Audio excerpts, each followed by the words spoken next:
Hello and welcome to another video from the FilipinaWives page, which is brought to you by Down Under Visa, who are the premium migration agents in Manila who specialise in partner and tourist visas for Australian Filipina couples.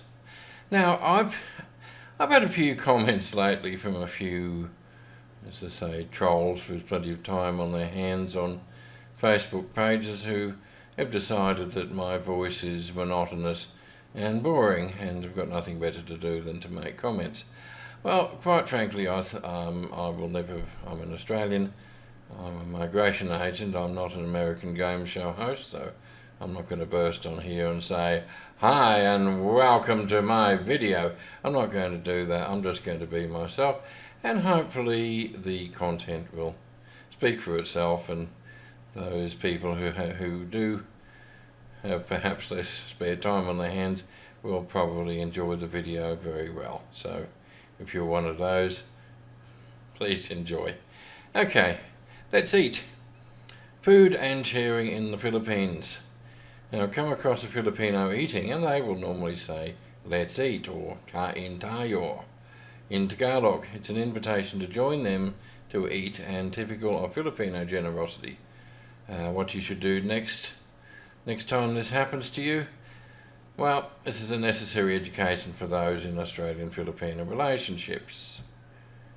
Let's eat. First time someone said "let's eat" to me, I didn't know what to say. I'd already eaten and I wasn't sure if I was supposed to go and join them, so I sort of muttered and mumbled about how I've already eaten. But this is what Filipinos do when they're eating and there's someone else around. It's almost automatic. And I can remember another time many years ago on Bantayan Island where one of the locals invited me to come and join with him and his barcadas, that means mates, after I bought him 3 bottles of the dreaded kulafu, which tastes like drain cleaner and cost 3 pesos a bottle at the time. I was generous, I bought him 3. So he had something to offer his guests. He gave me a stump to sit on, a glass of this amazing beverage and a lump of pig fat. Yes, fortunately I was able to discard the fat by tossing it under something without anybody seeing me, but I struggled down the drain cleaner. But yes, as I said, Filipinos and generosity, hospitality go hand in hand. Eating by yourself and being oblivious to the needs of others, it just isn't done. So whether you have an abundance or whether it's something very humble, like that awful lump of fat, you offer it to whoever is present.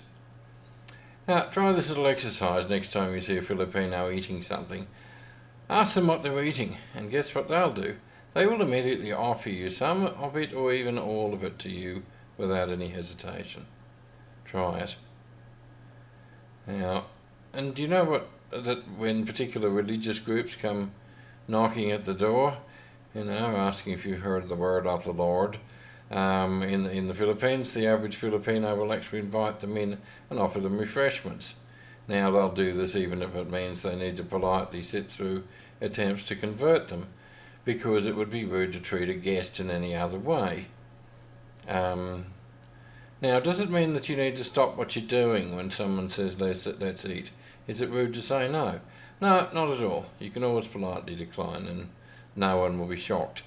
And if there isn't too much to go around in the first place, I'm sure they're just that little bit grateful to hear that you're busog, which means full. You know, it's a bit odd. Okay, what happens, what do you say when someone offers you something in Australia and you don't want it? If someone asks, "Do you want a cuppa?" or "Do you want a Vegemite sanger?" I'll let the Australian husbands explain those, or offers you something similar. You say, oh no thanks," or "Oh, not at the moment, but thanks anyway."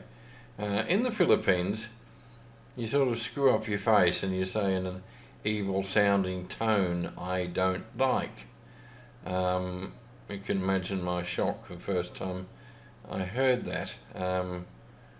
Now, you couldn't help but think, well, or you could think about asking what you don't, but you just had some before. The answer might be, I know, but I don't like.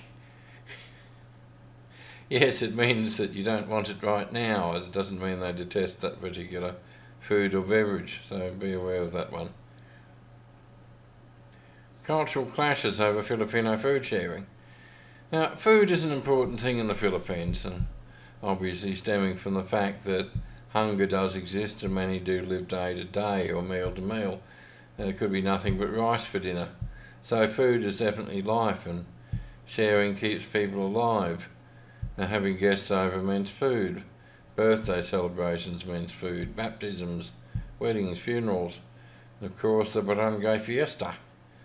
Now, the first barangay fiesta I went to, I was fed beef caldereta at every household I was taken to. I was taken to this auntie and that auntie and sat down and fed. I thought I was going to burst. Again, it's all about sharing. Just a little hint, I told each lady of the house that hers was the very best, and won a few bulky points that way. But to shut the door and keep the hungry out would never happen. That's not what a barangay fiesta is all about, and it's not what the Philippines is all about. Now, I can remember a distant past when I was visiting a former girlfriend in Cebu. Now, I don't know what it is about Cebu, but the lechon manok there, which is barbecued chicken, is absolutely delicious. Nothing like we have in Luzon. I used to really look forward to it any time I went there. So what did I do while staying with her at her parents' house? I got a single chicken and we would eat it. Did I get enough to share with the parents? Well, no, never crossed my mind. I almost wince in embarrassment to think of this now. Shudder to think what they would have thought of my lack of manners. Confusion works both ways, of course. I can recall a couple we knew years ago, with the lady being an old friend of Mila's from Hong Kong. She arrived in Australia and complained to Mila that her husband never offered her food. She expected him to say, "Let's eat," etc., but he didn't.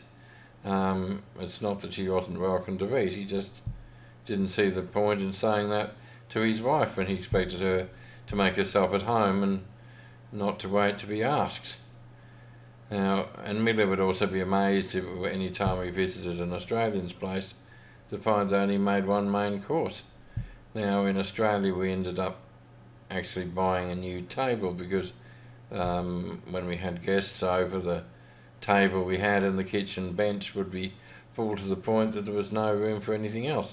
There was no chance of actually eating at the table because there was no room. And at one stage, and I'll get into trouble for this, but what the heck, a party meant Mila getting up at 4 a.m. and becoming a complete food Nazi to everyone in the house to make sure everything was perfect. And after the guests had left, along with their doggy bags of ba'on, which is a tradition here, the household would be left with shattered nerves and leftovers to eat for a week or more. Now, I've calmed her down a lot since those scary days, but still nobody's ever left hungry, rest assured. It's just the Filipino way. Thank you. This video was brought to you by Down Under Visa, who specialise in visas for Australian Filipina couples. Please visit our website and complete a free visa assessment form. And please watch some of our other videos. Thank you.